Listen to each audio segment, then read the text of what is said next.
So, can you catch the flu while also having COVID-19? Unfortunately, yes.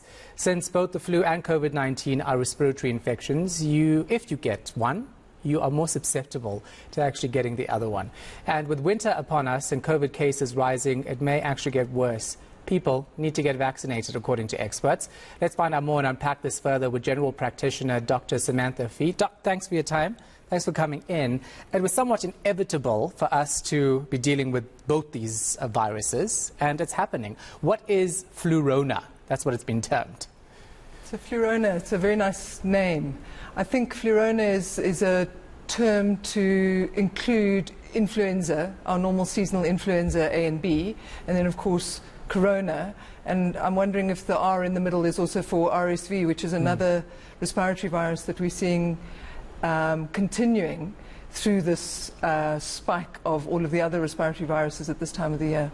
So talk to me about whether it's more dangerous if you have the flu and the coronavirus. I don't want to use the word deadly, but how dangerous is it? So I think, Shahan, any of these significant viral illnesses it's a spectrum. It can be a very, very mild cold-like experience, or it can be a life-threatening viral overwhelm. And I think people who get influenza badly are probably the same cohort that would get possibly corona badly, whereas people who are more robust from a respiratory point of view may shake both of them off, without a backward glance. Certainly, I think people forget about influenza, and we saw that in the last 2 years, that as an example, we were discarding in my practice 2021 flu vaccines at the beginning of this season because we just hadn't had call to use them. This year, a different story. So I think that comment is absolutely correct. We can prevent against influenza A and B, and we have those vaccines, and it is more important than ever that people get that vaccination because it removes a confounder for us. With regard to the Pfizer vaccines and our Johnson & Johnson, our corona vaccines, we're definitely seeing a lot of people just caught short of their booster. So many of our COVID patients in the last couple of weeks it was on my list. I was about to go and have my third. And the other difficulty that we're seeing is that this Omicron variant is very familiar. With Delta and Beta, people would sit in our rooms and go, I've never felt like this before. This is your normal sinusitis, a postnasal drip, a bit of a sore throat. So people are convinced it's not COVID. We almost run a betting game in our practice where everyone comes in and goes, it's just my sinus. And we go, but it's probably COVID. Yeah. And often it is. So we're having to do a bit of sleuth work to try and work out from the symptom presentation, the vaccine history and the person. Could this be COVID, Omicron? Could it be one of the influenzas? Is it RSV? Is it a bacterial infection? And we fortunately now have got a triple swab, which makes a big difference. Yeah. So we were always able to swab for influenza. We've been able to swab for COVID. And now there's a RSV, COVID and influenza PCR swab. So that I'm finding quite useful if we can convince people to have it. Yeah. Because it just helps guide us on how to watch them. Is it one swab? It's one swab. Because nobody wants that. Yeah, it's a horrible experience. No one wants the three. No one wants three. No. And I mean, the swabs, the testing is frustrating for all of us. It's frustrating for the patients, very frustrating for medical practitioners. It's not that the actual tests aren't accurate. It's just that there's so many steps between the patient and the result that can go wrong or be badly timed. Yeah. So, another real take-home message is that there's no such thing as a false positive COVID or influenza or RSV result. If they're positive, you have been infected with that virus. We see a lot of false negatives because the sample was taken at the wrong point in the illness course, or the sample wasn't taken enthusiastically enough. So the testing is less of a guide for us, really, and it's a bit of a challenge with us with patients who go, it's not COVID because I was negative. Yeah. And then we sort of go, well, that really doesn't mean anything. Yeah. So talk to me about the prices, and this is the one thing people will ask when you say there's a swab now that can be done for all three, because we all know the PCR test was pretty high up there. It's now been brought down. Yeah. So what are the costs involved for this? So I'm not going to quote actual prices, and I think all of the labs will be competitive, but certainly one of the main labs has come in at about 200 Rand more than a plain COVID swab. Okay. So it's well worth it. There's a very pricey respiratory virus panel, which is, a couple of thousands, and that gives us so many different viral illnesses. Some I've never heard of and not really relevant at the moment. But the triple swab, certainly in patients that I'm worried about, I'm finding quite useful.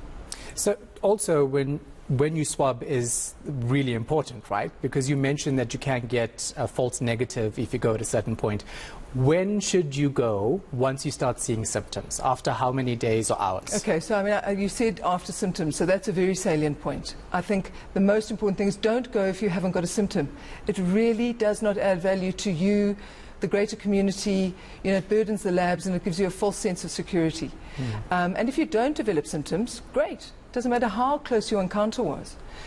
But if you do develop symptoms, there are a couple of ways you can play that. You can have a telephonic consult with your GP, unpack the symptoms, the timelines, your vaccine history, and see whether it's a worthwhile exercise.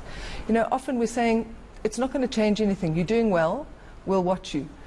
But if you wanted to get a good result, probably within the 48 hours of your viremic phase, you're achy, you've got a fever, you are snotty, your eyes are watering, that's when we should get a really good viral load and therefore a good pickup on the rapid and on the PCR. Yeah. So obviously we know that not everyone can afford a PCR test, and going to a government facility, you wait a bit long for the results of those tests. What do you look for in symptoms to try to decipher what you have? Is that even possible, given that these are mostly respiratory infections? It's really tricky at the moment. So, with Beta, we had quite interesting gastrointestinal stuff. With Delta, we definitely had patients going, this is unfamiliar. This feels strange, and then you lose your smell and taste. This is very much your common garden winter viral flu-like illness.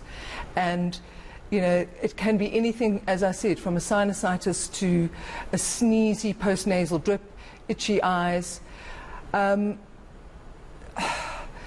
Influenza, big temperatures, proper body ache. When people say I've got flu, they usually haven't. When you've got flu. It's I can't lift my head off the pillow. And we're not seeing that much with Omicron. So it's tricky. And a lot of the time it doesn't matter. As long as we're watching patients carefully, they are following advice. So any of these viruses can be very inflammatory with regard to cardiac muscle, lungs, your brain. So all of them require the same sort of advice. And more often than not, we're saying, don't get out of bed to test. Just stay in touch.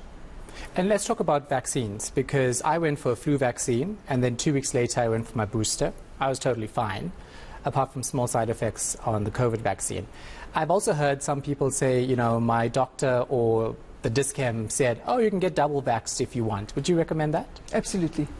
Yeah, there's absolutely no evidence showing that we need to separate the flu vaccine from any vaccines. And in fact, there are very few vaccines available that you can't give together.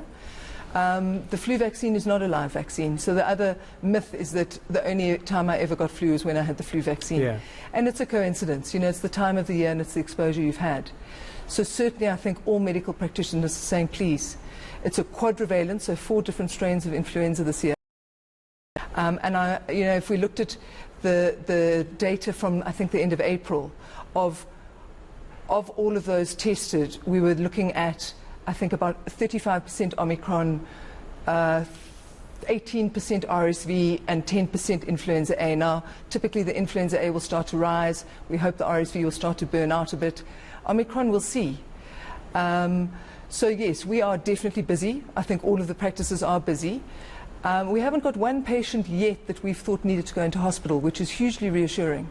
I think there's a lot less fear amongst our medical practitioners in our practice.